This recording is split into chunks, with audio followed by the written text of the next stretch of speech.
This is my 2011 Chevy Camaro SS. And did you know that in June of 2014, General Motors announced a recall that affected almost 500,000 Camaros from 2010 to 2014?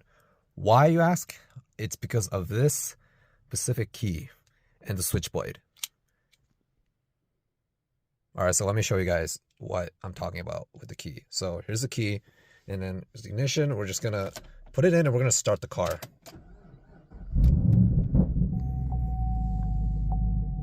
Okay, so the car is on.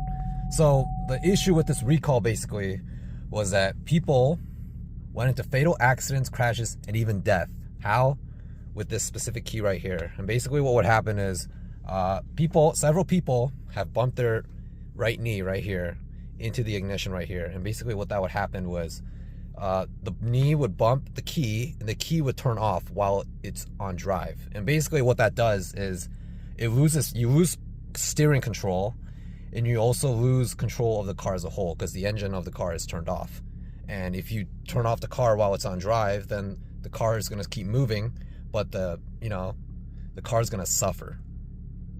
But here's my issue with that. So basically, this is what it looks like. This is my position in the car right now. The key's all the way up here, and my knee is down here. Now, my foot is on the accelerator, right now.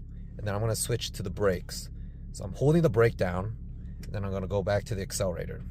So as you can see, rotating from the brake to the accelerator and the accelerator to the brake, there's this big gap right here, right? So there's no way for me to really bump this key out of position. And basically what would happen is, I'm going to use my hand, for example, as the knee. So people would, if my hand was the knee, right, would bump it up, right? Look at that. See, it turned off. You keep bumping it, then the car gets shut down. But even then, right, like, I think it'd be pretty difficult in my opinion, because look at this gap right here. It's impossible. There's no way my knee would hit the key right here. Maybe if you're like tall or if you're short and you have to like lift the seat up, then maybe.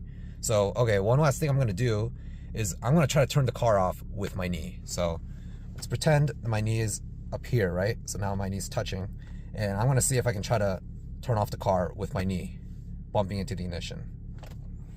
So, see? So, yeah, that's what happened basically for the recall. So as you see, my knee was bumping into the key and the car shut down. And basically that's what happened with the recall, is that this happened to people, several people,